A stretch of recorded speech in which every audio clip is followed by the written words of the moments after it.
I would now like to invite Mr. Thomas Boehlert, the President and Chief Executive Officer of the company, to make a few comments on our company's affairs.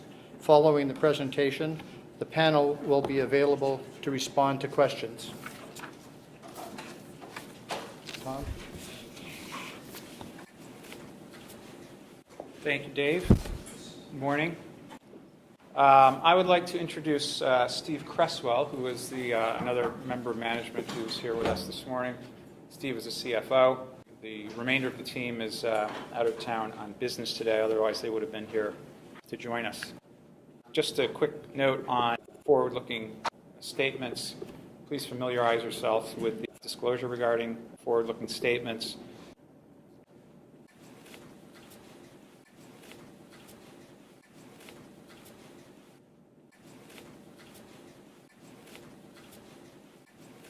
I want to start by introducing our mine rescue team.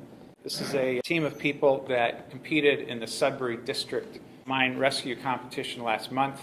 It's the first time that First Nickel has put together a mine rescue team, and they worked extremely hard and did a fantastic job training and preparing to compete against the other mining companies in the other mines in the Sudbury Basin, and did a great job. Our commitment to supporting this kind of an effort really underscores the emphasis that we place on safety and teamwork at First Nickel.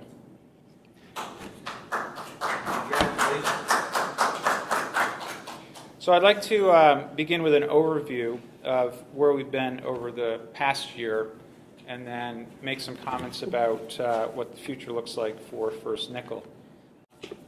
I guess I'd say in a nutshell, our operations and internal performance of the company was very good over the course of the past year, but the external environment has been the worst that it's been in 10 or 15 years for junior mining companies. I think everybody's well aware of that. In terms of the internal factors, the Lockerby Mine is fully operational. We achieved full production at Lockerby in the first quarter of 2013, and we're now producing Lockerby at a rate that really hasn't been seen at that mine for the past 20 years. So putting this mine back in production between the union recall in the fourth quarter, which was completed in the fourth quarter of 2011, and full production in the first quarter of 2013, a year and a quarter, was very, very challenging. There's no doubt about that, but our team, headed by Mark Isto, who's our Chief Operating Officer, who's, as I mentioned, traveling today on business, and Cliff LaFleur, who's our mine manager, have been completely dedicated to making this mine a success. And the entire team at Lockerby has really done an incredible job in making this happen. And I think it points to our ability and our capability in the operations area to operate additional mines going forward, which is our objective. We have a very good balance sheet at this point in time. Maintaining liquidity is absolutely paramount in this sort of a market environment. There is really effectively no financing available in the market for junior mining companies at this point in time. That's a condition I expect is going to continue for some period of time going forward. So it's absolutely critical that we maintain liquidity on our balance sheet and a buffer in terms of our cash and available credit in order to absorb any unforeseen events going forward. We've got a very engaged management team. It's a really critical objective of mine to make sure that people stay motivated and focused and avoid getting too distracted by the events unfolding in the broader market for junior mining companies. We've got a very experienced and effective board. In particular, I'd like to point out the addition of Joao, who was introduced at the beginning of the meeting, who joined us in January, who was the former Chief Operating Officer of Lundin Mining and is currently the Chief Executive Officer of Echo Oro. In the corporate development area, we've been very, very active looking at companies and mining assets that we could acquire with the objective of diversifying our single asset base, diversifying our single metal exposure, further leveraging our operating experience and capabilities, and creating a valuable mining portfolio going forward. We've dedicated a substantial part of our human resource to this effort of growing the company and acquiring additional assets. This is an absolutely critical part of our strategy, and I'll talk a little bit more about that as we go on. On the negative side, internal factors, we were 1 quarter late in achieving full production at Lockerby. We had intended at the beginning to hit that milestone in the 4th quarter of last year. We hit in the 1st quarter of this year. So that's the summary of the internal factors that are affecting the company. External factors are a lot more negatives than positives, of course. We've got very soft base metal commodity prices, and I'll get into that a little bit further. The investor interest in junior mining companies has effectively evaporated. Over the course of the past 2 years, the TSXV exchange, which is the exchange that most junior mining companies are listed on, has shrunk by 2/3. The value has gone from about $46 billion to about $16 billion. So 2/3 of the value of the TSXV has evaporated over the past 2 years, and we're in that boat, unfortunately. So capital is very scarce, and we've got an extremely challenging market environment. It hasn't been like this, as I mentioned, for at least a decade, maybe more.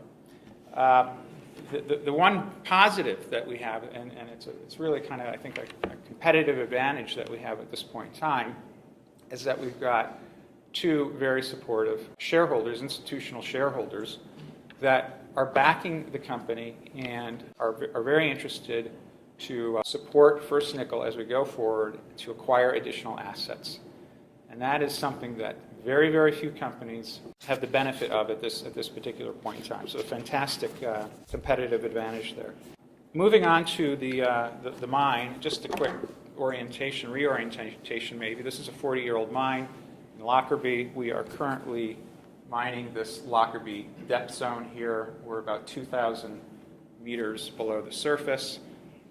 This is a piece of the mine that has a 4.5-year mine life, 7 sub-levels, about 33 meters per level, and we expect it to produce 10 million pounds of nickel and 7 million pounds of copper a year. And of course, the deposit continues at depth, so there's the opportunity to continue mining at depth. We will be doing trade-off studies over the course of the next period of time to determine the economic viability of continuing at depth. The other opportunities at Lockerby would be in the Upper West Zone, the Con West Zone, and the Lockerby East Zone. And these are all areas that we continue to work on to develop cases for investing additional funds at Lockerby and extending the mine life. So creating value through that existing asset that we already have. This is an isometric view of the depth zone. So just a quick update on where we got to over the past year. By the end of 2012, we had really mined out most of the 65-2 level. We've currently driven the ramp to the 67 level, and we expect to be at 68 by the end of the 3rd quarter. And we expect to be mining at the 68 level around the end of the year or into the 1st quarter of next year. So the development of the mine is continuing as planned, and we will be making a decision at some point over the course of the next several months to whether to continue below 68 at this particular point in time, or to pause at 68 at this point in time, and that will really be driven by the external environment again, which are nickel prices. Here are the results for 2012 at Lockerby. The first column here is the guidance we put out at the beginning of 2012. So January 2012, we put out guidance to the market in terms of our objectives for the year. So our expectation was to hit commercial production by mid-2012. We did that. We expected to produce payable nickel of 6.3 to 6.4 million pounds. This is where we came up short in the 4th quarter. So we were short something less than 10% on our nickel production for the year. We met our copper production metric. We were below on our costs, and we met our CapEx exploration and G&A objectives for the year. So that was, I think, a very good performance, particularly considering this is a ramp-up project. And as I mentioned, we had only basically recalled the entire crew and union, several months before the start of 2012 began. And here are our results for the first quarter of 2013. So this is the first quarter at the full production rate. Payable nickel production, 2.7 million pounds. Copper, 1.7 million pounds. Operating costs, $5.44 a pound. And development at about 700 meters. This validates the feasibility study, which showed 10 million pounds of nickel and 7 million pounds of copper a year at a cash cost of between $5.50 and $6 a pound. So in the first quarter of this year, we basically validated what we said we were going to do from when this ramp-up project was first talked about several years ago. Here are the financial results for the first quarter full production, $27 million of revenue, $22 million in costs, $1 million G&A, cash flow before changes in working capital of $3.2 million, so generating positive cash flow, even in a sort of mid-$7 to sub-$7, mid-$7 nickel price in the first quarter of 2013. And our cash costs, as I mentioned, $5.44 a pound. So I want to give a quick overview of the financing that we did in the first quarter of 2013. We have a very very critical objective at First Nickel. I talked about it already, and that is to stay liquid and to make sure we don't run out of money, which is what's happening across the entire junior sector at this point in time. Our objective is to have at least $10 million of excess liquidity at any particular point in time, whether that's cash or funds that can be drawn down from credit facilities. This is a really critical metric at this in a market like this. So what drove the financing at the beginning of the year was the fact that we had lower nickel prices. Last year we had budgeted at $8.50. We ended up substantially below that, and our investment case was done at $8.75. We're obviously way below that at this point in time. So we got lower nickel prices, and we had lower production in the fourth quarter of last year, drove us to looking at a liquidity shortfall in the first quarter of 2013. So the objective was to increase our funding by $15 million, our financing by $15 million, as well as push out the maturities of our prior financing so that we wouldn't be facing repayments on debt in the near term. So obviously, raising $15 million in the equity market at that point in time when our market cap was somewhere in the range of 25 million would have been incredibly dilutive and in actuality not achievable. There isn't that kind of equity financing in the market. So instead, we worked with our two large shareholders to provide a $10 million loan between the two of them with a 2-year maturity, post collateral to back our bank loan, and increase the amount to $15 million so that we would always have $15 million that we could draw down on our bank facility, and to extend the maturity date of our convertible loan from the end of this year into March of 2015. And that financing occurred through a series of financings you may have followed over the first quarter of this year, and we achieved our objectives. We effectively put together a $35 million financing package. We paid upfront fees on that of about 2%, and issued 50 million warrants to each of Westface and RCF, who backed this entire thing with a 2-year maturity and a 5-cent exercise price. So what does all this mean? Here's our balance sheet, and this is as of March 31st, before the financing was completed. You can see that our current liabilities exceeded our current assets, which is not a place where you want to be. We had $9 million more in current liabilities than we had current assets. This column restates or shows on a pro forma basis what the end of March would have looked like if we had closed the financing not in the first week of April, but by the end of March. And you can see that that whole dynamic completely flips around. We've got now $12 million of current liabilities compared to $24 million of current assets.